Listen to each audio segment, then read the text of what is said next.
गोपिका जीवनस्मरणं गोविन्द गोविन्द जानकीकान्तस्मरणं जय जय राम राम श्री सद्गुरुस्वामिनः जय श्री आञ्जनेयस्वामिनः जय இன்றைய தினம் பிரஹ்லாத சரித்திரம் நரசிம்மாவதாரம் சொல்ல இருக்கிறேன். ஸ்ரீங்காலிபுரம் பிரிவா ஸ்ரீ அனந்தராம தீட்சிதருக்கு கோடி நமஸ்காரங்களை பண்ணி ஆரம்பிக்கிறேன். பிரம்மனிஷ்டால் சுகாச்சாரியால் கங்கா தீரத்துல பரீட்சித் மகாராஜாவுக்கு பாகவதம் உபதேசம் பண்ணிட்டு வரார். இப்படி பாகவத சரித்திரங்கள்லாம் ஒண்ணு ஒண்ணா சொல்லிட்டே வரார் சுகாச்சாரியார். ஒரு தினம் பரீட்சித் மகாராஜா ஒரு சந்தேகம் கேட்டார். இப்படி பகவான் தேவதைகளுக்கே ஒத்தாசை பண்ற மாதிரி தெரியுதே, இது சரியானு கேட்டார். பகவான் எல்லாருக்கும் பொது இல்லையா, தேவதைகளுக்கு மட்டும் இப்படி ஒத்தாசை பண்ணலாமான்னு கேட்டால் பரீட்சித் மகாராஜா. ராஜாவுடைய சந்தேகத்தை போக்குறதுக்காக சுகாச்சாரியால் பிரஹ்லாத சரித்திரத்தை போய் சொன்னார். எப்படி ஒரு அசுர குழந்தையான பிரஹ்லாதனுக்கு சுவாமி எப்படி ஒத்தாசை பண்ணார் அப்படிங்கிறத சொல்லி நரசிம்மாவதாரம் சொல்றார். ரொம்ப விசேஷமான சரித்திரம் நரசிம்மாவதாரம். ஹிரண்யகசிபு தன்னுடைய தம்பியான ஹிரண்யாட்சனை பகவான் வதம் பண்ணிவிட்டாள்ங்கிற அந்த கோபத்தினால மந்திரமலையில போய் 1000 வருஷம் ரொம்ப கடுமையான தபஸ் பண்றான். அந்த தபஸ்னால ஒரே தபோகடி புறப்பட்டு எல்லா இடத்தையும் அப்படியே எரிக்க ஆரம்பிக்கிறது. தேவதைகள்லாம் நடுங்கினார். உடனே பிரம்மா ஓடி வந்தார். தபஸ் நிறுத்துப்பான்னார். நிறுத்த மாட்டேன், நீங்க ஒரு வரம் கொடுக்கணும், அப்பதான் நிறுத்துவேன்னா. என்ன வரம் கொடுக்கிறேன்னால் பிரம்மா. உடனே என்ன பண்ணினான், பிரம்மாவையே அவமதிக்கிற மாதிரி ஒரு வரம் ஒண்ணு கேட்டானா. என்ன வரம்னால், பூதேபியோ த்வத்விசிஷ்டேப்யஹ மிருத்யுர்மா பூன் மம பிரபோ. நீர் உண்டு பண்ணின சிருஷ்டி மூலியமா எனக்கு மரணம் வரப்படாதுன்னு. முதல்ல பிரம்ம சிருஷ்டியில என்னெல்லாம் உண்டோ அது எது மூலியமாகவும் எனக்கு மரணம் வரப்படாதுன்னு ஒரு வரம் ஒண்ணு கேட்டான். அடுத்து ஒரு பெரிய லிஸ்ட் ஒண்ணு கொடுத்தான். என்ன லிஸ்ட்னா, நாந்தர் பஹிர் திவானக்தம் அன்யஸ்மாதபி சாயுதைஹி ந பூமௌ நாம்பரே மிருத்யுஹு ந நரே ந மிருகைரபி. எனக்கு எப்படி எல்லாம் சாவு வரப்படாது தெரியுமா? ராத்திரியில வரப்படாது, பகல்ல வரப்படாது, வீட்டுக்குள்ளேயும் வரப்படாது, வீட்டுக்கு வெளியிலையும் உதவாது, ஆகாசத்திலையும் வரப்படாது, பூமியிலையும் வரப்படாது, மனுஷாலினாலையும் வரப்படாது, மிருகத்தினாலையும் வரப்படாது, உயிர் உள்ளது மூலியமாவும் வரப்படாது, உயிர் இல்லாதது மூலியமாவும் வரப்படாது. இப்படி ஒரு பெரிய லிஸ்ட் ஒண்ணு கொடுத்தான் ஹிரண்யகசிபு. பிரம்மா பார்த்தார். சரி ஆகட்டும் தந்தேன் விட்டார் பிரம்மா. உடனே என்ன பண்ணினான் ஹிரண்யகசிபு, தனக்கு சாவே இல்லைன்னு தீர்மானம் பண்ணி விட்டான்.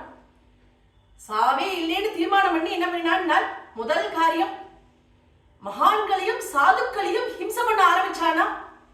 ஏன்னா மகான்களையும் சாதுக்களையும் ஹிம்சிச்சாதான் மந்திரம் குறையும், மந்திர பலம் குறைஞ்சாதான் தெய்வ பலம் குறையும், தெய்வ பலம் குறைஞ்சாதான் இவன் விஷ்ணுவை ஜெயிக்கலாம். இப்படி எல்லாம் இவனுக்கு ஒரு யோஜனை தோணித்து. அதனால மகான்களையும் ரிஷிகளையும் போய் நன்னா ஹிம்சிக்க ஆரம்பிச்சான். இவனுடைய அக்கிரமங்கள் ரொம்ப தாங்க முடியாம பூமாதேவி ரொம்ப கஷ்டப்பட்டார். இப்படி இருந்துன்றது.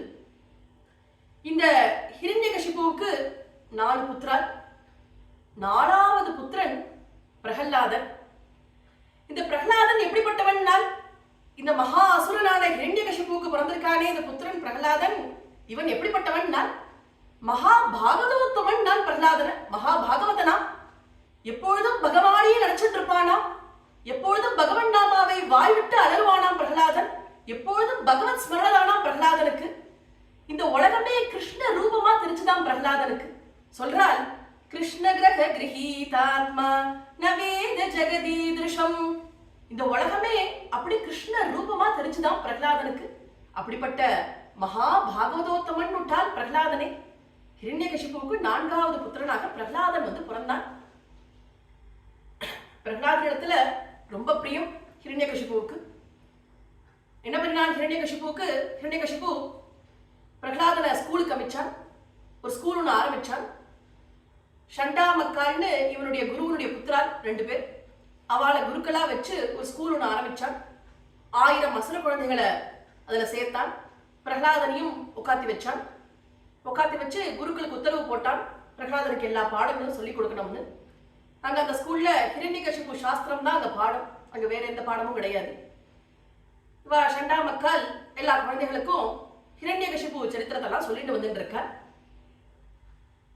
ஒரு தினம் என்ன ஆச்சு, ஹிரண்யகசிபு பிரகலாதனை பார்க்க வந்தான். பிரகலாதனை தூக்கி மடியில உட்காத்தி வச்சிருந்தான்.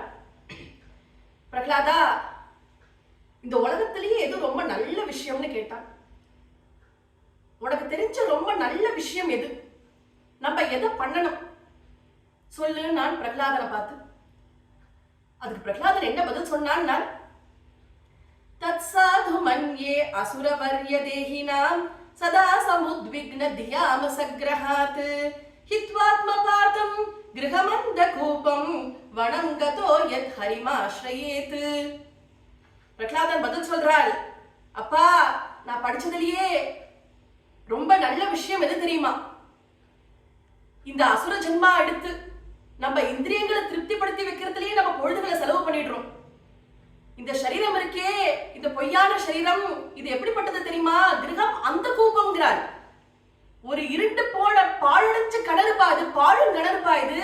இந்த பாழும் கிணறு என்ன பண்றது தெரியுமா? ஆத்மாவை கொண்டு போய் அப்படியே உள்ள தள்ளி விடுறது. அதுல இருந்து மீண்டு வர முடியாதுப்பா அந்த ஆத்மாவால. அதனால அப்படி நம்ம விட்டுடக்கூடாது. நம்ம என்ன பண்ணணும் தெரியுமா? இந்த பொய்யான சரீரத்தை மறந்துட்டு நிஜமான வனத்துக்கு போகணும், போய் ஹரிபஜனம் பண்ணணும், தெரிஞ்சுக்கோப்பா, பொறுப்புடுங்கோப்பான்னு. இதை கேட்டதே ஹிரண்யகசிபுக்கு அப்படியே தூக்கி வாரி போட்டுதான். உடனே என்ன பண்ணான் ஹிரண்யகசிபு? சிரிச்சானா. எதுக்கு சிரிச்சான்னா, ஏன்னா பிரகலாதனும் 5 வயசு குழந்தை, யாரோ விஷ்ணு பக்தார், யாரோ வேண்டாதவா, இப்படியெல்லாம் சொல்லி கொடுத்துருக்கா குழந்தைக்கு நினைச்சு சிரிச்சானா. ஏன்னா சின்ன குழந்தைகள் எதை சொல்லி கொடுத்தாலும் அப்படியே சொல்லும்.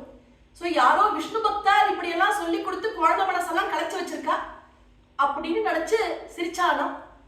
சிரிச்சுட்டு குருக்களை கூப்பிட்டு உத்தரவு போட்டான், நீங்க இந்த மாதிரி எல்லாம் பாடத்தை தப்பு தப்பா சொல்லி கொடுக்க கூடாது, சரியா சொல்லி கொடுக்கணும் அப்படின்னு உத்தரவு போட்டான். குருக்கள் அழைச்சிட்டு போனா. அழைச்சிட்டு போய் பிரகலாதனை பார்த்து கேட்டா, பிரகலாதன், நீ இப்படியெல்லாம் பதில் சொல்றியே, இதெல்லாம் சரியா? உனக்கு இதெல்லாம் யாரு சொல்லி கொடுத்தா? இந்த தப்பான வார்த்தையெல்லாம் வேண்டியவாளா, வேண்டாதவாளா, சத்ருக்களா, யார் உனக்கு இதெல்லாம் சொல்லி கொடுத்தான்னா? பிரகலாதன் என்ன பண்ணினான்? உடனே நமஸ்காரம் பண்ணினானா.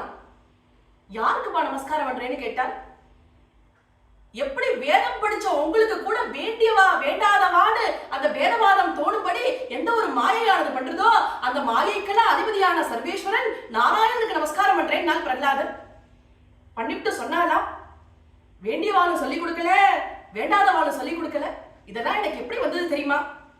யதா பிராம்யத்யயோ பிரம்மன் ஸ்வயமாகர்ஷன் சந்நிதௌ ததா மே பித்யதே சேதஹ சக்ரபாணே யத்ருச்சயா. எப்படி ஒரு இரும்பானது காந்தத்தை பார்த்த உடனேயே அசையுதோ, அது மாதிரி என் மனசு அந்த நாராயண நாமாவை கேட்டதையே உருகிறதே. அந்த நாராயண நாமாவை வாய்விட்டு அலங்கம்னு எனக்கு தோன்றுதே. நான் என்ன பண்ணுவேன் நான் பிரகலாதன்? இப்படி பதில் சொன்னானா. உடனே சண்டா மக்கால் அதட்டினான் பிரகலாதனை, நீ இப்படியெல்லாம் சொல்லப்படாதுன்னா, நாங்கள் குருக்கள் சொல்ற மாதிரி தான் நீ கேட்கணும்னா. குழந்தைக்கு ரொம்ப குருபக்தி, அதனால சரின்னான் பிரகலாதன். உடனே குழந்தைய உட்காந்து வச்சு ராஜநீதி ராஜ சாஸ்திரங்கள்லாம் சொல்லி கொடுத்தார். பிரகலாதனுக்கு எல்லாம் நன்னா வந்துடுத்து. ராஜநீதி ராஜசாஸ்திரம் எல்லாம் நொற்றுவாயிடுத்து. உடனே ஒரு நாள் அரண்மனைக்கு அழைச்சிட்டு போனார் பிரகலாதனை. அழைச்சிட்டு போய் ஹிரண்யகசிபு உட்கார்ந்து இருக்கிற சபைக்கு அழைச்சிட்டு போனார். 75,000 பட்டர்கள் சூழ உட்கார்ந்து இருக்கான். ஹிரண்யகசிபு 1000 படிக்கட்டுக்கு மேல உட்கார்ந்து இருக்கான். பிரகலாதனுக்கு நன்னா பட்டெல்லாம் கட்டி நன்னா அலங்காரம் பண்ணி அழைச்சிட்டு போனார். ரொம்ப லட்சணமா அழகா இருந்தாலும் பிரகலாதன் பாக்குறதுக்கு. அழைச்சிட்டு போய் குழந்தைக்கு ராஜநீதி ராஜசாஸ்திரம்லாம் நல்லா வந்துடுத்துன்னார். ஹிரண்யகசிபு பக்கத்துல கொண்டு போய் விட்டார்.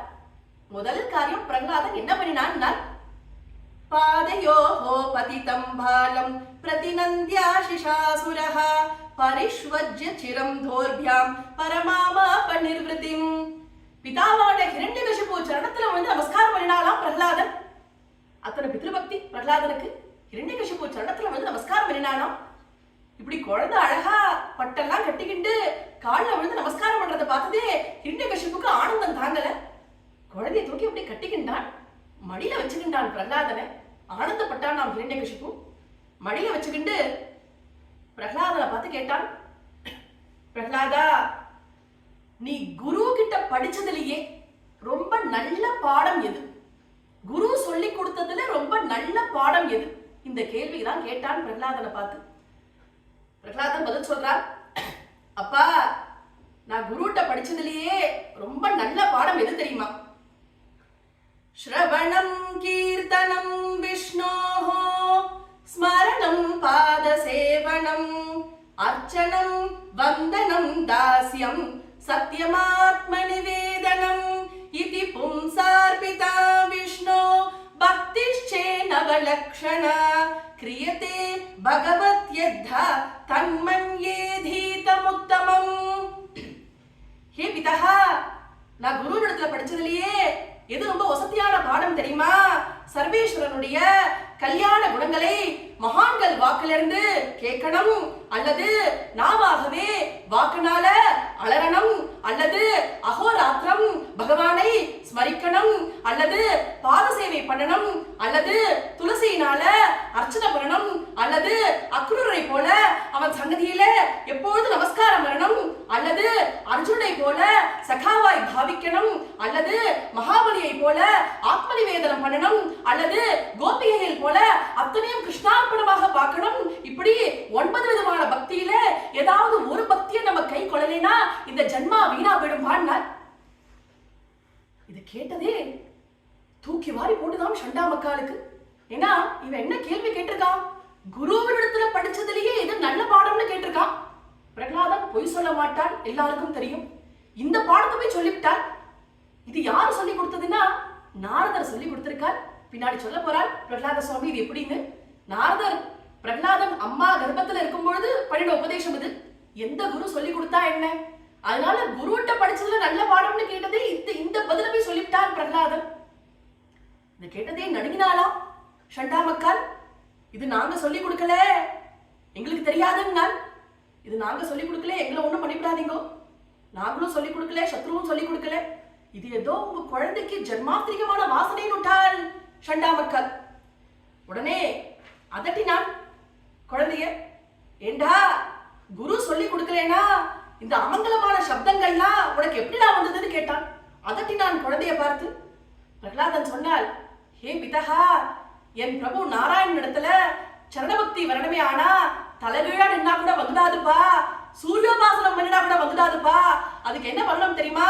மகான்கள் சரணத்துல போய் விழுந்து அவ பாத தூளி நம்ம சிரசுல பட்டாதான் வரும், இல்லைன்னா வராதுப்பான்னு. எந்த ஒரு பக்தி வந்தா அனர்த்தம் நீங்கிடுமோ, எந்த ஒரு பக்தி வந்தா ஆபத்து விலகி க்ஷேமம் உண்டாகுமோ அப்படிப்பட்ட பக்தி வரணுமே ஆனா மகான்கள் சரணத்துல விழுந்து அவ பாத தூளி பட்டாதான்ப்பா வரும், இல்லைன்னா வராதுப்பான்னு விட்டான். இதை கேட்டதே இன்னும் கோபம் ரொம்ப ஜாஸ்தி ஆயிடுது ஹிரண்யகசிபுவுக்கு. இது பரியந்தம் பகவான் கால்ல விழ சொல்லிட்டு இருந்த என்ன, இன்னைக்கு பாகவதன் கால்ல விரப்பி விழ சொல்றியான்னு கேட்டான். நான் இன்னும் இந்த பாகவதன் கால்ல விரப்பி விழமான்னு கேட்டான். கேட்டு ரொம்ப கோபம் வந்துருது ஹிரண்யகசிபுவுக்கு. கோபத்துல என்ன பண்ணினான்? குழந்தைய அப்படியே தூக்கினான், வீசி எரிஞ்சுட்டானாம் சிம்மாசனத்துல இருந்து. 1000 படிக்கட்டு அப்படியே உருண்டுது குழந்தை. உடனே பூமாதேவி என்ன பண்ணினாள்? ஓடி வந்து திவ்ய ரூபத்தோட குழந்தைய தாங்கி பிடிச்சு பிரகலாதனை கீழே வச்சு பிரதட்சணமா வந்து அங்க பாகவதனுக்கு நமஸ்காரத்தை பண்ணிட்டு ஓடி போயிட்டாலாம். எதனால பூமாதேவி இப்படி பண்ணினாள்? ஒருவேளை குழந்தை கீழே விழுந்தா குழந்தைக்கு அடிபட்டுடுமே, அதனாலயான் நான் இல்லேன்னு விட்டார். ஏன்னா மகா பாகவதோத்தமன் இவன் படார்ந்த பூமியில வந்து விழுந்தா தான் சதறி போயிடுவோமோங்கிற பயம் பூமாதேவிக்கு. பாகவதால் விழலாமா கீழே? பாகவதன் கீழே விழுந்துட்டா தான் சதறி போயிடுவோமோங்கிற பயம் பூமாதேவிக்கு. அதனால ஓடி வந்து அப்படி காப்பாத்தினான் பிரகலாதனை. கீழே வச்சுட்டு போயிட்டார் பூமாதேவி. பார்த்தான். உடனே தக்ஷகனை கூப்பிட்டான். பாம்புகளுக்கெல்லாம் தலைவன் தக்ஷகன். தக்ஷகனை கூப்பிட்டான். பிரகலாதனை கடிச்சு விஷம் ஏறணும்னு விட்டான். தக்ஷகன் 4 மணி நேரம் கடிச்சிருக்கான் பிரகலாதனை. பிரகலாதன் பகவன் நாமாவை சொல்லிட்டு இருக்கான். அவனுக்கு சரீரத்துல ஆசை இல்லை, அவனுக்கு சரீரம் மறந்து போச்சு. 4 மணி நேரம் கடிச்சிருக்கான் தக்ஷகன். ஒண்ணும் பண்ண முடியல பிரகலாதனை. தக்ஷகன் வந்தான். தலையை குனிஞ்சுக்கிண்டு ஹிரண்யகசிபு கிட்ட 4 மணி நேரம் கடிச்சேன், ஒன்றும் பண்ண முடியல, உங்க புத்திரனாச்சே உங்க வீரியம் இல்லாம இருக்குமா, என் பள்ளு பாயுமான் நான் தக்ஷகன். உடனே ஹிரண்யகசிபு பத்தி பெருமையா சொன்னதே அவனுக்கு உடனே சந்தோஷம். போயிட்டு வான்னுட்டான் தக்ஷகனை. மலையிலேருந்து உருட்டி விட்டான். அண்ணா ஆகாரம் இல்லாமல் பண்ணினான். ஒண்ணுமே பண்ண முடியல பிரகலாதனை. சரின்னு யோசனை பண்ணி பார்த்தான் அடுத்து என்ன பண்ணலாம்னு. தன்னுடைய பத்னியை கூப்பிட்டான். கயாத்துன்னு பேரு, பிரகலாதனுடைய தாயார். கயாத்துவை கூப்பிட்டான். ஒரு குடம் விஷத்தை கொடுத்தான் கயாத்துனிடத்துல. இந்த விஷத்தை சாதத்தோட கலந்து பிரகலாதனுக்கு போட்டுவிட்டு கொண்டுட்டேன்னு வந்து சொல்லணும்னுட்டான், உத்தரவுன்னுட்டான். கயாத்து கதறினான். இப்படி 1000 வருஷம் கர்ப்பத்துல வச்சு பெத்த குழந்தையாச்சே, நான் கொள்ளுவேனா என் குழந்தையன்னு கதறினான். கொல்லத்தான் கொள்ளணும் என்னோட உத்தரவுன்னுட்டான் கயாத்துவுக்கு. ஒன்றும் பண்ண முடியல, சாத்வி அவள். அழுதுகின்றே போனாள். ஒரு குடம் விஷத்தை அன்னத்தோட கலந்தாள். கலக்கும் போது விஷ ஜுவாலை தாங்க முடியல. 10 தடவை அவன் மயங்கி விழுந்தாள் கயாத்து. பிரகலாதனை கூப்பிட்டு இலையில உட்காந்து வச்சு அழுதாள். ஏமா அழறேன்னு கேட்டது குழந்தை. இலைய பாடினாள். என்னமா சாதம் எல்லாம் இப்படி நீளம் காஞ்சிருக்கேன்னு கேட்டான் பிரகலாதன். ஒரு குடம் விஷத்தை கொடுத்து உங்க அப்பா உன்னை கொல்ல சொல்லியிருக்காடா அப்படின்னு அழுதாள் கயாத்து. பிரகலாதன் சொன்னான், அம்மா எதுக்குமா அழற, இந்த விஷம் கலந்த அன்னம் என்னமா பண்ண முடியும், என் பங்குல யார் இருக்கா தெரியுமா, ஹரிநாராயணன் இருக்காமா என் பங்குலேன்னு தான் பிரகலாதன். ஹரிநாராயணன் என் பங்குல இருக்காமா, இந்த விஷம் கலந்த அன்னம் என்ன கொல்லுமான்னு கேட்டான். அனுகூலே ஹரௌ பத்யம் விஷம் ஸ்யாத் மம சுவ்ருதே அனுகூலே ஜகன்னாதே விஷம் பத்யம் பவேன் மம.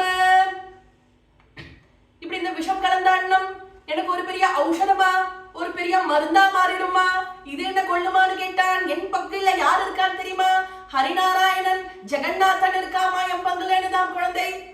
இப்படி இந்த ஸ்லோகத்தை 2 தடவை சொன்னான் பிரகலாதன். சொல்லிவிட்டு நாராயண நாமாவை சொல்லி அந்த அன்னத்தை சாப்பிட்டான். சாப்பிட்டுட்டு என்ன பண்ணினான், அம்மாவை கூப்பிட்டான். அம்மா இன்னும் கொஞ்சம் கையால விஷம் கலந்த அன்னம் இருந்தா போடுன்னா. தூக்கி வாரி போட்டது கயாத்துவுக்கு. குழந்தைக்கு கையை கூட அலம்பாம தூக்கிட்டு ஓடி வந்தாள் சபைக்கு. ஓடி வந்து சொன்னாலாம் கயாத்து, இப்படி விஷம் கலந்த அன்னத்தை போட்டேன், கலக்கும் போது 10 தடவை நான் மயங்கி கீழே விழுந்தேன். அந்த விஷம் கலந்த அன்னத்தை சாப்பிட்டது, நாமாவை சொல்லிக்கிட்டு சாப்பிட்டது. சாப்பிட்டுட்டு அம்மா இன்னும் கொஞ்சம் விஷ அன்னம் இருந்தா போடுன்னு கேக்குறது. இப்படி விஷம் கலந்த அன்னத்தை சாப்பிட்டு ரட்சிக்கிற ஒரு தெய்வம் இருந்தா அந்த தெய்வத்தை நீங்க, நான், நம்ம குழந்தை, நம்ம தேசம் எல்லாருமா சேர்ந்து பஜிப்போம் வாங்கோலேன்னா. பார்த்தா ஹிரண்யகசிபு, ஆஹா இந்த போக்கிரி ஒன்னையும் எடுத்துட்டானான், நான் ஓ மனசையும் எடுத்துட்டானா இந்த போக்கிரி அப்படின்னு ரொம்ப கோபப்பட்டான் ஹிரண்யகசிபு. உடனே பார்த்தால் சண்டா மக்கள் என்ன பண்ணினால், ராஜன் நீங்க கோபப்படாதீங்கோ, நான் நல்ல யோஜனை சொல்றேன். இது வந்து ஏதோ பூத பிரேத வாசனை மாதிரி தெரியுது, ஏதோ பேய் பிசாசெல்லாம் அடிச்சிருக்கும், நாங்க எல்லாம் மந்திரம் போட்டு சரிப்படுத்தி விடுறோம், எங்கள்கிட்ட விடுங்கோ குழந்தைய, நாங்க அசுர குழந்தைகளோட சேர்த்து ரூம்ல வச்சு பூட்டி போடுறோம், வெளியில போக முடியாதபடி பூட்டி போடுறோம். ஏன்னா இவாளுக்கு என்ன எண்ணம்னா, அசுர குழந்தைகள் இருக்கிற சங்கத்துல இருந்தா பிரகலாதனும் மாறிவிடுவாங்கிற எண்ணம் இவாளுக்கு. அதனால 1000 அசுர குழந்தைகளை சேர்த்து பிரகலாதனை ஒரு ரூம்ல வச்சு நாங்க பூட்டி போடுறோம், அவன் எங்கேயும் வெளியில போக முடியாது, சரிப்படுத்தி விடலான்னா. சரின்னு உத்தரவு போட்டான் ஹிரண்யகசிபு. சண்டா மக்கால் பிரகலாதனை தூக்கிட்டு போனார். தூக்கிட்டு போய் ரூம்ல ஆயிரக்கணக்கான அசுர குழந்தைகளை வச்சார். பிரகலாதனையும் ரூம்ல போட்டார். பூட்டிட்டு சாவி எடுத்துட்டு போயிட்டார். பிரகலாத சுவாமி ரொம்ப சந்தோஷப்பட்டாலும், ஏன்னா அன்னைக்கு காலம்புறதான் பிரகலாதனுக்கு தோணித்து, இப்படி குருபுத்திரா கூடவே இருந்துட்டு இருக்காளே, இந்த அசுர குழந்தைகளுக்கெல்லாம் நம்ம இந்த நாராயண நாமாவை உபதேசம் பண்ண முடியலையே அப்படின்னு தோணித்தான் அன்னைக்கு காலம்புறதான் பிரகலாதனுக்கு. சாயங்காலம் அதுக்கான சந்தர்ப்பம் கிடைச்சிடுத்து. செங்காலிபுரம் பெரியவா சொல்லுவா, புண்ணிய புருஷால் மனசுல எது நினைச்சாலும் அதை சுவாமி நிறைவேற்றி வைப்பானாம். அப்படி மனசுல நினைச்சு நடக்கலைன்னா அதுக்கு என்ன காரணம்னா, சரியா நினைக்கல அதான் காரணம்னுட்டா. இப்படி பிரகலாத சுவாமி காலம்னு நினைச்சிருக்கார். ஏகாந்தமா இப்படி அசுர குழந்தைகளோட நமக்கு ஒரு சந்தர்ப்பம் கிடைக்கலையே, குருபுத்திரா கூடவே இருந்துட்டு இருக்காளே, நமக்கு இப்படி ஒரு சந்தர்ப்பம் கிடைக்காதான்னு நினைச்சால் அந்த சந்தர்ப்பத்தை இன்னைக்கு சுவாமி கொடுத்துட்டா. உடனே என்ன பண்ணினாள் பிரகலாதன், இந்த அசுர குழந்தைகளுக்கெல்லாம் நாராயண நாமாவை உபதேசம் பண்ண ஆரம்பிச்சாலாம். கௌமார ஆச்சரேத் பிராஜ்ஞோ தர்மான் பாகவதானிஹ துர்லபம் மானுஷம் ஜென்ம ததப்ய துருவமர்த்ததம். ஹே அசுர குழந்தைகளேன்னு கூப்பிட்டார். ஹே அசுர குழந்தைகளே, நாராயணன் எங்க இருக்கான்னு தெரியுமா? நமக்குள்ள உட்கார்ந்துட்டு இருக்கான். அவனை திருப்திப்படுத்தி வைக்கிறது ரொம்ப சுலபமான ஒரு காரியம். விலைமதிப்பில்லாத ஒரு தும்பப்பூ, ஒரே ஒரு துளசி, கீழே விழுந்து கிடக்கிற ஒரு நாகப்பழம், இதை அவனுக்கு அர்ப்பணம் பண்ணிவிட்டா போதும், அவன் திருப்தி அடைஞ்சிடுவான். ஏன்னா அவன் ஒன்றும் விருந்தாடி இல்லை, கெஸ்ட் இல்லை, அவனுக்கு வடபாயசம் எல்லாம் தேவையில்லை. அவனுக்கு இந்த விலைமதிக்க முடியாத ஒரு பொருளை ஆத்மார்த்தமா கிருஷ்ணார்ப்பணம் பண்ணிவிட்டா போதும், அவன் திருப்தி அடைஞ்சிடுவான். அப்படி ஆயிட்டா என்ன ஆகும் தெரியுமா? நம்ம சித்தத்துல வந்து உட்கார்ந்துடுவான் நிரந்தரமா. அப்புறம் வைகுண்டத்துல இருக்க மாட்டான், நமக்குள்ள வந்து உட்கார்ந்துடுவான். இப்படி சுலபமா இருக்கிற இந்த நாராயணனை பஜிக்க மாட்டேங்கிறீங்களே அப்படின்னாலும் பிரகலாத சுவாமி சொல்லிவிட்டு இந்த அசுர குழந்தைகளுக்கெல்லாம் ஆத்ம தத்துவத்தை உபதேசம் பண்ணினால், நமக்கெல்லாம் 5 வயசு, 5வது வயசுல நமக்கு பெரிய பொறுப்பு ஒண்ணும் இல்லை. இன்னும் பாலியம் வந்து விவாகமெல்லாம் ஆயிடுத்துனா அதுக்கப்புறம் பாகவதம் கேட்கறதுக்கு வர முடியுமா? எத்தனை சூழ்நிலைகள், எத்தனை அந்த சம்சார சக்கரத்துல மாட்டிக்கிட்டு முடிக்கிறா மனுஷன். ஒரு 5 நிமிஷம் கதை கேட்கறதுக்கு வர முடியுமா? அதனால 5வது வயசு சரியான வயசு. பசுமரத்துல ஆணி அடிச்சு எப்படி பதியுமோ அது மாதிரி பதிகிற வயசு. ஹரிபஜனம் பண்ணுவோம் வாங்குவோம் நாள் பிரகலாத சுவாமி. இப்படி ஆத்ம தத்துவத்தை எல்லாம் உபதேசம் பண்ணினால் பிரகலாத சுவாமி. இதை பார்த்துட்டு அசுர குழந்தைகள் எல்லாம் கேட்டார், பிரகலாதா, நாங்க படிச்ச அதே குருட்டு தானே நீயும் படிச்ச, எங்களுக்கு தெரியலையே இந்த விஷயம் எல்லாம், உனக்கு எப்படி தெரியுது இந்த விஷயம் எல்லாம்? நீ இத்தனை விஷயம் பேசுறியே, உனக்கு இதெல்லாம் யார் சொல்லி கொடுத்தான்னு கேட்டால் அசுர குழந்தைகள்லாம். பிரகலாத சுவாமி சொன்னார், இதெல்லாம் எனக்கு எங்கேன்னு வந்தது தெரியுமா? எங்க அம்மா கர்ப்பவதியா இருந்தால், அப்ப எங்க அப்பா காட்டுக்கு தபஸ்க்கு போனார், நான் கர்ப்பத்துல இருந்தேன். இப்போ தேவேந்திரன் என்ன பண்ணிட்டான், கயாத்துவை எப்படியாவது வதம் பண்ணணும். ஏன்னா உள்ள ஹிரண்யகசிபுவுக்கு இன்னொரு வீரியம் உள்ள இருக்கு. இன்னொரு ஹிரண்யகசிபு பிறந்துட்டா என்ன பண்றதுங்கிற பயம் இந்திரனுக்கு. அதனால இந்திரன் என்ன பண்ணினான், இதை வதம் பண்ணிட்டு கயாத்துவை தூக்கிட்டு போயிட்டான். வழியில நாரத சுவாமி பார்த்தார், எதுக்குடாப்பா இந்த காரியத்தை பண்றேன்னா, இது மாதிரி ஹிரண்யகசிபுவுக்கு உள்ள ஒரு வீரியம் இருக்கு, இன்னொரு ஹிரண்யகசிபு பிறந்துடக்கூடாது, வதம் பண்ண போறேன்னா. இந்த பாப காரியத்தை நீ பண்ணலாமான்னு கேட்டால் நாரத சுவாமி. ஸ்ரீவதம் மகா பாபம், இதை நீ பண்ணலாமா? அதுக்கும் மேல உள்ள இருக்கிறது யார் தெரியுமாடா? மகா பாகவதோத்தமன்டா உள்ள இருக்கிறது. நம்ம அத்தனை பேரையும் ரட்சிக்க போறான்டா, பரம பாகவதோத்தமன்டா நாரத சுவாமி. உடனே இந்திரன் கத்தியெல்லாம் கீழே போட்டான். கீழே போட்டு என்ன பண்ணினான், அனந்த பிரிய பக்தியை நாம் பரிக்ரம்ய திவம் யசௌ. கயாத்துவ பிரதட்சணமா வந்து நமஸ்காரம் பண்ணினானா. உள்ள பாகவதன் இருக்கான் கர்ப்பத்திலேன்னு உடனே கயாத்துவ பிரதட்சணமா வந்து நமஸ்காரம் பண்ணினான். இந்திரன் பண்ணிட்டு புறப்பட்டு போனான். உடனே கயாத்து நாரதருக்கு நமஸ்காரம் பண்ணி, நான் உங்க ஆசிரமத்திலேயே தங்கறதுக்கு நீங்க அனுமதிக்கணும்னா, ஏன்னா திரும்ப இந்திரன் மூலியமா தனக்கு ஆபத்து வந்துடுமோங்கிற பயம் கயாத்துவுக்கு. அதனால கயாத்து என்ன சொன்னால், என் பர்த்தா ஹிரண்யகசிபு தபஸ் முடிஞ்சு திரும்பி வர அருதி, நான் உங்க ஆசிரமத்துல உங்க பாதுகாப்புல இருக்கணும்னு கேட்டுட்டான் கயாத்து. சரினா நாரத சுவாமி தன்னுடைய ஆசிரமத்துக்கே அழைச்சிட்டு போனார். கயாத்து நாரதருக்கு சுஷ்ரூஷை எல்லாம் பண்ணுவன். நாரதர் ரொம்ப பிரசன்னம் அடைஞ்சார். ஏதாவது ஒரு வரம் கேளு கொடுக்குறேன்னா. கயாத்து சொன்னால், என்ன இருந்தாலும் எனக்கு இந்திரன் திரும்பி வந்துடுவானோங்கிற பயம் இருக்கு, அதனால ஹிரண்யகசிபு தபஸ் முடிஞ்சு வர அருதி, எனக்கு பிரசவம் ஆகக்கூடாது. என் பர்த்தா ஹிரண்யகசிபு திரும்பி வந்ததுக்கு அப்புறம் தான் நான் பிரசவிக்கணும். ஏன்னா இந்த குழந்தைக்கு இந்திரன் மூலியமா எதுவும் ஆபத்து வந்துடக்கூடாது. ஹிரண்யகசிபு வந்ததுக்கு அப்புறம் இந்திரன் நீங்க வர முடியாது, நுழைய முடியாது. அதனால அதுவரை எனக்கு பிரசவம் ஆகக்கூடாதுன்னு கேட்டால் இச்சா பிரசவம்ங்கிற வரம் வாங்கிட்டார். நாரத சுவாமி அனுகிரகம் பண்ணினார். அதனால ஹிரண்யகசிபு 1000 வருஷம் தபஸ் பண்ணினான். 1000 வருஷம் கர்ப்பத்துல வச்சிருந்தான் பிரகலாதன கயாத்து. தினம் சுஷ்ரூஷ பண்ணுவன் நாரத சுவாமிக்கு. நாரதர் தினம் கயாத்துவுக்கு பாகவதம் உபதேசம் பண்ணுவார், பகவத் குணங்கள்லாம் உபதேசம் பண்ணுவார். உள்ள பிரகலாதன் கர்ப்பத்துல இருந்த குழந்தை ஊன்னு அந்த பிரகலாத அந்த பாகவத்தை கேட்டு இருக்கும் பிரகலாதன். இத சொல்றான் பிரகலாதன், எங்க அம்மாக்கு மறந்து போயிருக்கலாம் அந்த பாகவதம், எனக்கு மறக்கல, பகவத் குணங்களை நாரதர் வாக்குனால உபதேசமா வாங்கிட்டு இருக்கேன் கர்ப்பத்துக்குள்ள இருந்து, எனக்கு எதுவுமே மறக்கலேன்னா. இப்படிதான் எனக்கு இதெல்லாம் தெரியும் நான் பிரகலாத சுவாமி.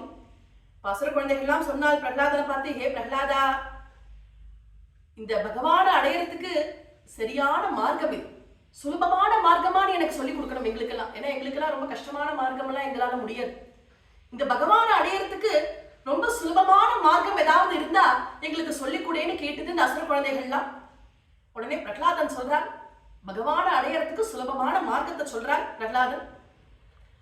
குரு சுஷ்ரூஷயா பக்தியா சர்வலப்தார்ப்பணேன ச சங்கேன சாது பக்தானாம் ஈஸ்வராராதனேன ச ஸ்ரத்தையா தத்கதாயாம் ச கீர்த்தனே குணகர்மணாம் தத்பாதா புருஹத்யானாத் தல்லிங்கேக்ஷார்ஹனாதிபிஹி. பகவான் அடையறதுக்கு ரொம்ப சுலபமான மார்க்கம் எது தெரியுமா? குரு சுஷ்ரூஷை. குரு இடத்துல போய் சுஷ்ரூஷ பண்றது. பகவத் கதா, பகவானுடைய குணாதிசங்களை கதையாக சொல்வது, சொல்றவா இருந்தா கேட்கறது, கேட்கிறவா இருந்தா சொல்றது. பகவத் கதா சிரவணம். ஒரு 5 நிமிஷம் பாகவதம் கேட்கறதுக்கு டயத்தை நம்ம ஒதுக்கி வைக்கிறது. பகவத் சேவை, கோவில்ல போய் ஒரு கைங்கரியம், கோவில்ல போய் ஒரு வழக்கேத்துறது, கோவில்ல ஒரு கோலம் போடுறது பகவத் சேவை, பகவானுக்கு ஒரு கைங்கரியம் பண்றது. சாது சங்கம், சாது சங்கம் இருக்கே, நமக்கு சாதுக்கள் இருக்கிற இடத்துல போய் நம்மளும் இருக்கிறது. இந்த சாது சங்கம் என்ன பண்ணும் தெரியுமா?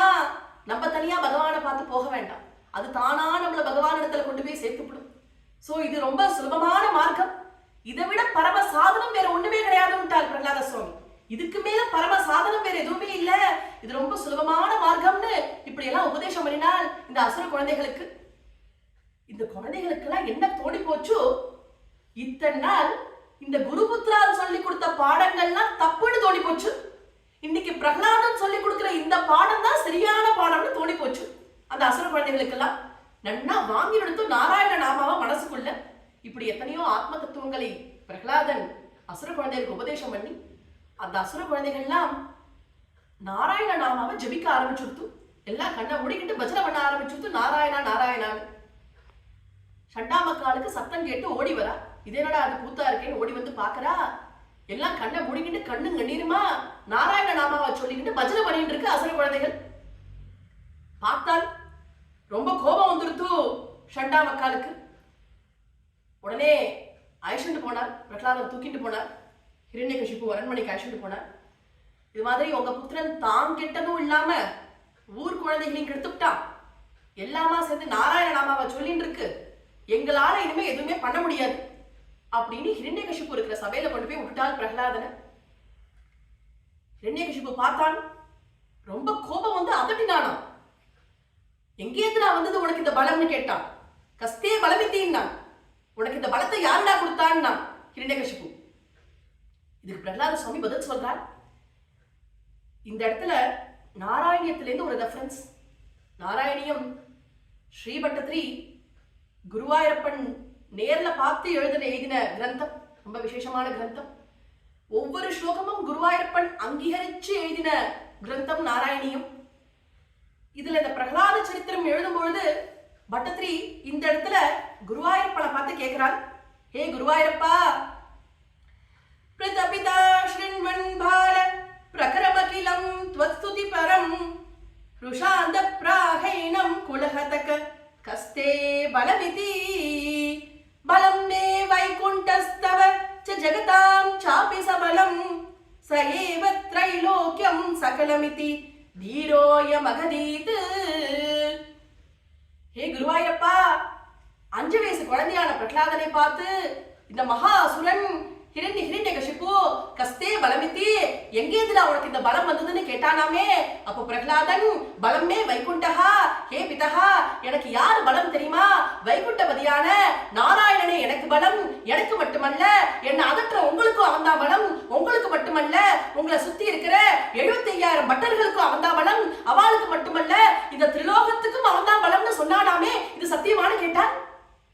என்னப்பனே, ஆமா சத்தியம் நாளாம் குருவாயூரப்பன். அது மட்டுமல்ல, பக்கத்துல பிரகலாத சுவாமி நிக்கிறார். பிரகலாதன் பிரத்யட்சமான தர்சனம் ஸ்ரீபட்டதிரிக்கு. இதோ பிரகலாதன் நிக்கிறான், கேட்டுக்கோன்னுட்டால் குருவாயூரப்பன். பிரத்யட்சமான தர்சனம், இதம் பிரத்யக்ஷகதம்னா பிரத்யட்சமான தர்சனம். அன்னைக்கு குருவாயூரப்பனோட பிரகலாத சுவாமி தர்சனம் பட்டதிரிக்கு. இப்படி எழுதினார். கஸ்தே பலமித்தின்னு அதட்டினானாமே. இப்ப பலமே வைகுண்டஹா, வைகுண்டபதியான நாராயணன் தான் எனக்கு பலம்னு 5 வயசு குழந்தையான பிரகலாதன் பிதாவை பார்த்து சொன்னானாமே.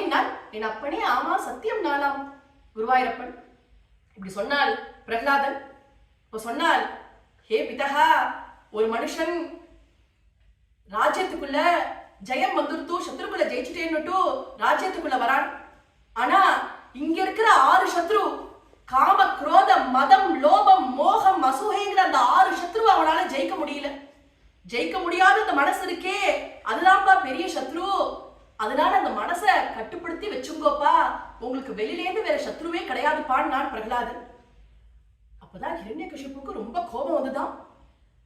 ஆஹா, 4வது புத்திரனா இருந்தாலும் உனக்கு ராஜ்யம் முழுக்க உனக்கு கொடுக்கலான்னு நினைச்சேனே, இப்படி என்ன தவிர பகவான் ஒருத்தன் இருக்கான்னு சொல்றியே, உனக்கு எத்தனை தைரியம்னு கேட்டான் ஹிரண்யகசிபு. உனக்கு எத்தனை தைரியம் இருந்தா என்ன தவிர பகவான் ஒருத்தன் இருக்கான்னு நீ சொல்லுவ அப்படின்னு அதட்டினானாம். குழந்தைய பார்த்து அதட்டிட்டு கேட்டானா, எங்கடா உன் பகவான், உன் ஹரி எங்கடா இருக்கான்னு கேட்டான். எல்லா இடத்துலயும் இருக்கான் பாடினாள் பிரகலாதன். உடனே ஒரு தூணை காமிச்சு கேட்டான், இந்த தூண்ல ஏண்டா இல்லைன்னு கேட்டான். 1000 தூண்கள் நிறைஞ்ச சபையாம் ஹிரண்யகசிபுனுடைய சபை. ஒவ்வொரு தூணும் ரத்னமயமான தூண். 50 வீரால் சேர்ந்து அணைச்சு கட்ட முடியாத தூணாம் ஒவ்வொரு தூணும். அதுல ஒரு தூண் ஒரே ரத்னத்தினால பதிச்ச தூண். ஹிரண்யகசிபு தானே இருந்து ஒரே ரத்தத்தினால பதிச்சிருக்கான். துளி கூட தொலையில்லாத கட்டின தூணாம். அந்த தூணை பார்த்து கேட்டான், எல்லா இடத்துலயும் இருக்காங்கிறியே, இந்த தூண்ல ஏண்டா இல்லைன்னு நான். திருஷ்யத்தேனுட்டால் பிரகலாத சுவாமி இருக்கானே, என் கண்ணுக்கு தெரியானே நான். क्वासौ यदि स सर्वत्र कस्मात् स्तम्भेन दृश्यते. क्वासौ எங்கடா இருக்கான் உன் நாராயணன் நான். यदि स सर्वत्र நான் எல்லா இடத்துலயும் இருக்கான். कस्मात् स्तम्भेन இந்த தூண்ல ஏண்டா இல்லைன்னு நான். திருஷ்யத்தேனுட்டால் பிரகலாத சுவாமி திருஷ்யத்தே இந்த தூண்ல இருக்கானே, என் கண்ணுக்கு தெரியறானே நாராயணன் சொன்னான். சுவாமி கண்ணுக்கு தெரிஞ்சால் பிரகலாதன் கண்ணுக்கு தெரிஞ்சால் உடனே பிரகலாதன் திருஷ்யத்தேனுட்டும் கரகோஷம் போட்டுக்கிட்டு சகல தாளம் பஜன்னு கரகோஷம் போட்டுக்கிட்டு தூண பிரதட்சணமா வந்து தூணுக்கு நமஸ்காரம் பண்ணினாலாம். ஹிரண்யகசிபு ரொம்ப கோபப்பட்டானா. ஆஹா, எங்க இத்தனை பேர் கண்ல மண்ணை தூவிட்டு உன் கண்ணுக்கு மட்டும் தெரியறானா இந்த தூண்ல இருந்து. இப்போ நான் உன் தலையை வெட்டி கீழே எரிஞ்சா உன் ஹரிநாராயணன் அந்த தலையை எடுத்து உன் கழுத்தோட சேர்த்து தைச்சு உனக்கு திரும்ப உயிர் கொடுப்பானான்னு கேட்டான். இந்த தூண்ல இருக்கிற பட்சத்துல உன் தலையை தைச்சு உன்னால உயிர்ப்பிக்க முடியுமா உன் நாராயணனாலன்னு கேட்டான் ஹிரண்யகசிபு. பிரகலாத சுவாமி அதுதான் முடியாதுன்னு, அதுதான் என் ஹரியால முடியாத ஒரு விஷயம். ஏண்டா முடியாதுன்னு கேட்டான். நீ வெட்டுறதே சும்மா இருந்தா தானடா தைக்கிறதுக்குன்னா, நீ வெட்டுறதே உன்னை சும்மா விட்டு வச்சிருப்பானா என்னோட ஹரி அப்படின்னு கேட்டான் பிரகலாதன். உடனே ரொம்ப கோபம் வந்தது ஹிரண்யகசிபுவுக்கு.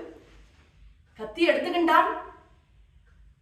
ஓங்கி அந்த தூணை படார்னு வெட்டினான். உடனே 1000 பிரம்மாண்டம் வெடிச்சது போன்ற சத்தம் வெடிச்ச அந்த தூண்ல இருந்து பக்தனான பிரகலாதனுடைய வாக்கை சத்தியமா பண்றதுக்காக சர்வேஸ்வரனான நாராயணன் முதல்ல தலைய வெளியில விட்டாளாம். கழுத்துக்கு மேல சிம்ம ரூபமாம், பிடரி மயிராம், குஹத்வாரம் போன்ற வாக்காம், தித்தி பல்லாம், பிடரி மயிறு அப்படியே ஆகாசத்துல அலாவி மேகங்கள்லாம் சில்சில்லா வந்து விழுதாம். சிம்ம நாதமாம், திக் கஜங்கள்லாம் அறுத்துக்கிட்டு ஓடுதாம். ஆயிரக்கணக்கான கைகள் வரிசை வரிசையா தொங்குறதாம். ஒவ்வொரு கையிலையும் அசுரானுடைய ஆயுதங்கள், தேவதைகள் ஆயுதங்கள்லாம் இருக்காம்.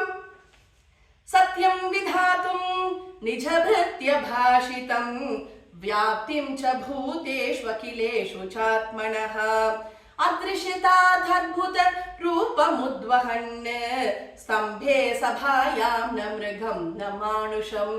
இப்படி பக்தனான பிரகலாதனுடைய வாக்கை சத்தியமா பண்றதுக்காக சுவாமி தூண்ல இருந்து வந்தாலாம். ஏன்னா ஆகாசத்துல இருந்து வந்தா பிரகலாதன் சொன்ன வாக்கு பொய்யா போயிருக்கும். ஏன்னா தூணை பார்த்து திருஷ்யத்தே நுட்டால் தூண்ல தெரியறான்னு சொல்லியிருக்காரு பிரகலாத சுவாமி. அவருடைய வாக்கு சத்தியமா வரணும், அதுக்காக ஆகாசத்துல இருந்து வராம தூண்ல இருந்து வந்தாலாம். நரசிம்மமூர்த்தியால் பிரம்மா வாக்கு கொடுத்திருக்கார். ஏன்னா என்ன கேட்டிருக்கான் ஹிரண்யகசிபு, பிரம்ம சிருஷ்டியில எதெல்லாம் உண்டோ அது மூலியமா மரணம் வரக்கூடாதுன்னு கேட்டிருக்கான். அதனால தூண்ல இருந்து வந்தாலாம். பிரம்மா பக்தன், பிரம்மா வாக்க சத்தியமா பண்றதுக்காக அப்படி வந்தாலாம். சனகாதிகள் சபதம் கொடுத்திருக்கார் சுவாமி வந்து வதம் பண்ணுவாள்னு. சனகாதிகள் வாக்க சத்தியமா பண்றதுக்காக அப்படி சுவாமி வந்தாலாம். அப்படி சுவாமி பக்தால் வாக்க சத்தியமா பண்றதுக்காக இப்படி நரசிம்மாவதாரம் எடுத்தாலாம். இதை பார்த்தான் ஹிரண்யகசிபு. பார்த்ததே ஒரு நிமிஷம் யோசனை பண்ணி பார்த்தான். ஹிரண்யகசிபுவும் ஜன்மாந்தரத்துல சுவாமியோட பக்தனா இருந்தவன். ஜெய விஜயால்னு சுவாமியுடைய துவாரகாப்பாலா இருந்தவா, வாசகாப்பாலா இருந்தவா. சனகாதிகள் சாபத்தினால இப்படி அசுர ஜன்மா வந்துருத்து. ஹிரண்யாட்சனும் ஹிரண்யகசிபுவுமா பிறந்துட்டாய்வா அசுர ஜன்மா. ஆனா சனகாதிகள்கிட்ட இவா என்ன கேட்டுண்டா, சுவாமி வந்து எங்களை வதம் பண்ணணும். அப்படி சுவாமி எங்களை வதம் பண்ற அந்த சமயத்துல எங்களுடைய இந்த ஜென்மாந்தரத்துல சுவாமியிடத்துல நாங்க வச்ச அந்த பக்தி எங்களுக்கு ஞாபகம் வரணும். அந்த ஸ்மரணை இல்லாம நாங்க போயிடக்கூடாதுன்னு கேட்டுட்டாலாம். எந்த ஜென்மாவிலையும் கடைசியிலேயாவது அந்த பகவத் ஸ்மரணை எங்களுக்கு வரணும். அந்த ஸ்மரணை இல்லாம போயிடப்படாது, ஜென்மா வீணா போயிடாதுன்னு கேட்டுண்டார். ஜென்மா வீணா போயிடப்படாதுன்னு கேட்டுண்டார் சனகாதிகள் இடத்துல. அதனால இப்ப சுவாமி வதம் பண்ண வந்துட்டார். ஹிரண்யகசிபுவுக்கு அந்த ஜென்மாந்திர வாசனை ஞாபகம் வருது. ஆஹா, நான் கேட்ட வரன்கள்லயே அகப்படாத ஒரு வஸ்துவா இருக்கே இதுன்னு புரிஞ்சுட்டான். அகப்படாத ஒரு அவதாரமா இருக்கே அப்படின்னு புரிஞ்சுட்டான். இந்த விஷயம் என் பிரபு ஹரிநாராயணன் ஒருத்தனால மட்டும்தான் இது பண்ண முடியும்னுட்டான். வேற ஒருத்தருக்கும் இது பண்ண தெரியாது. ஏன்னா ஒரு பெரிய லிஸ்ட் கொடுத்திருக்கான் ஹிரண்யகசிபு. ராத்திரி வரப்படாது, பகல்லி வரப்படாது, மனுஷனா இருக்கப்படாது, இப்படி பெரிய லிஸ்ட் ஒண்ணு கொடுத்திருக்கான். இந்த லிஸ்ட்ல அகப்படாத ஒரு விஷயமா இருக்கேன்னு பார்த்தார். ஏன்னா சுவாமி அவுட் ஆஃப் சிலபஸா வந்துட்டார்.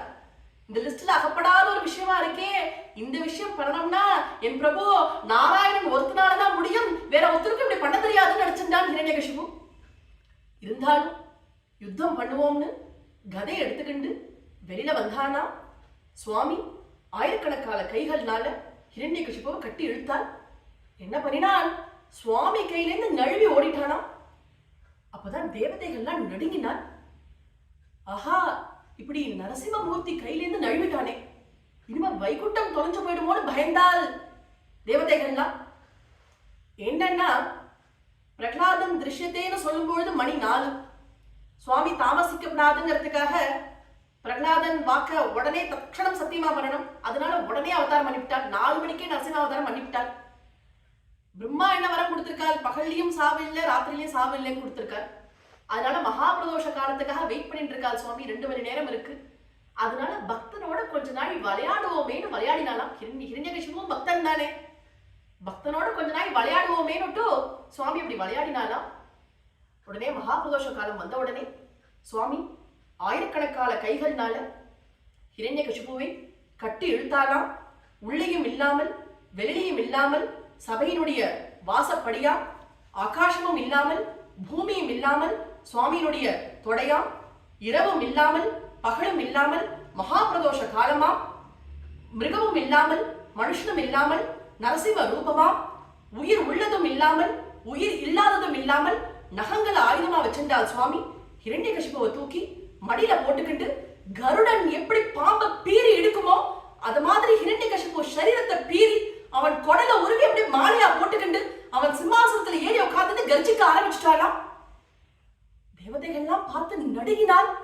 இந்த அவதாரத்தை பார்த்து ஹிரண்யகசிபு அப்படி கொடல புடுங்கி மாலையா போட்டுட்டாள் சுவாமி.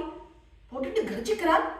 சுவாமியை எப்படி சாந்தப்படுத்துறதுன்னு புரியல யாருக்கும். தேவதைகள்லாம் நடுங்கினாள். மகாலட்சுமி வந்திருக்காள் அங்க பார்க்க தர்ஷனம் பண்றதுக்கு. உடனே எல்லாரும் மகாலட்சுமியை போய் கூப்பிட்டா. நீங்க தான் போய் சுவாமியை சாந்தப்படுத்தணும்னா. லக்ஷ்மி பார்த்தாள் அந்த ரூபத்தை. ஆஹா, இது என்ன ரூபம், பிடிரி மயிலும் தித்திப்பல்லும் இப்படி நான் பார்த்தது இல்லையே. என் பிரபு நாராயணன் எப்பொழுதும் போல கல்யாண ரூபியாய் வந்தா நான் பாத்துக்கிறேன், இல்லாம போனா இங்கேயே உட்கார்ந்துட்டு தியானம் பண்ண போறேன்னு விட்டார். அந்த இடத்துக்கு வரலையாம் மகாலட்சுமி. பிரம்மா பார்த்தார். பிரகலாதன் கை கூப்பிக்கிண்டு கண்ணுங்கணியமா ஸ்தோத்திரம் பண்ணிட்டு இருக்கு 5 வயசு குழந்தை. பிரகலாதனை கூப்பிட்டார் பிரம்மா.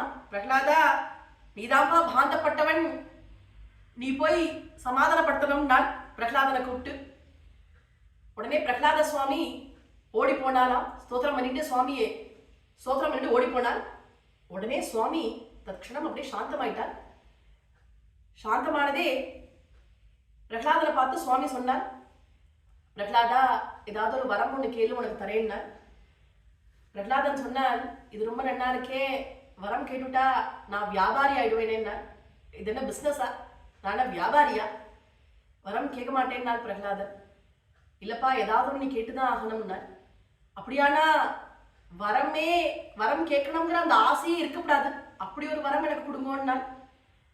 எனக்கு இப்பவே மோட்சத்தை கொடுத்து உங்களோட ஐஷன் போயிடுங்கன்னார். சுவாமி சொன்னால், இது ரொம்ப நன்னா இருக்கே, அப்படி பண்ணிட்டா லோகம் முழுக்க என்ன நிந்திக்கும்பா, 5 வயசு குழந்தை கல்யாணமா கார்த்தியா ராஜ்யமா, இப்படி ஒன்றும் இல்லாம சுவாமி பண்ணிவிட்டாலே என்ன நிந்திக்குப்பா லோகம் முழுக்க, நீ நிறைய ராஜ்ய பரிபாலனம் எல்லாம் பண்ணணும், இப்போ நீ அது மாதிரி பண்ணக்கூடாதுன்னார் சுவாமி.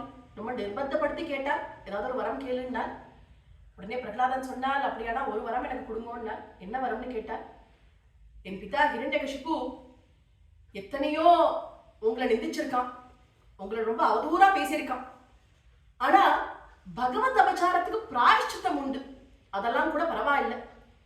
ஆனா என்ன பண்ணிட்டான், அவன் மன்னிக்க முடியாத ஒரு பெரிய தப்புகாரியம் ஒண்ணு பண்ணியிருக்கான். என்ன நிந்திச்சிருக்கான், என்ன ரொம்ப அவதூறு பண்ணியிருக்கான், என்ன விஷம் வச்சு கொல்ல பார்த்திருக்கான், மலையிலேருந்து உருட்டி விட்டுருக்கான், என்ன காரி துப்பி இருக்கான். பாகவத அபச்சாரம் இருக்கே, அதுக்கு பிராயஷ்சித்தமே கிடையாது. பகவானுடைய பக்தால் இருக்காளே, அவளை அவமதிச்சுட்டா அதுக்கு பிராயஷ்சித்தமே கிடையாது. அதனால எங்க அப்பா ஹிரண்யகசிபு நரக்கம் போயிடக்கூடாது, அவரை நீங்க காப்பாத்தணும் அப்படின்னு கேட்டுக்கின்றான் பிரகலாதன். சுவாமி சொன்னால், பிரகலாதா உங்க அப்பா யாரு தெரியுமாடா? ஜெய விஜயால் என்னுடைய பக்தாள்டா. சனகாதிகள் சாபத்தினால இப்படி ஆயிடுத்து. எப்போ உங்க அப்பாவுக்கு பக்தன் பிரகலாதன் நீ குழந்தையா பிறந்தியோ அப்பவே உங்க அப்பாவோட சேர்த்து 21 தலைமுறை வைகுண்டத்துல சீட்டு ரிசர்வேஷன் பண்ணியாச்சுன்னா சுவாமி, வைகுண்டத்துல சீட்டு ரிசர்வேஷன் பண்ணியாச்சுடான்னா.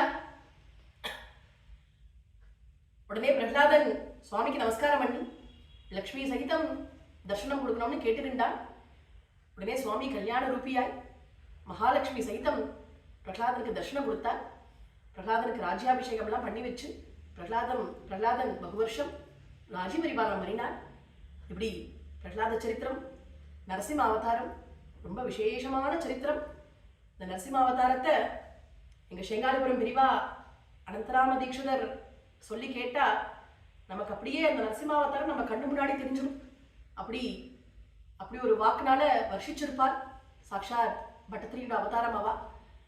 இந்த நரசிம்ம அவதாரத்துக்கு பலஸ்ருதி சத்ரு பயமெல்லாம் நீங்கி அபாரமான கிருஷ்ணபக்தி உண்டாகும். நரசிம்மாவதாரம் சொல்றவா கேட்கிறவா அத்தனை பேருக்கும் அபாரமான கிருஷ்ணபக்தி உண்டாகணும்னு பிரார்த்தனை பண்ணிக்கிறேன். கோபிகா ஜீவன ஸ்மரணம் கோவிந்தா கோவிந்தா.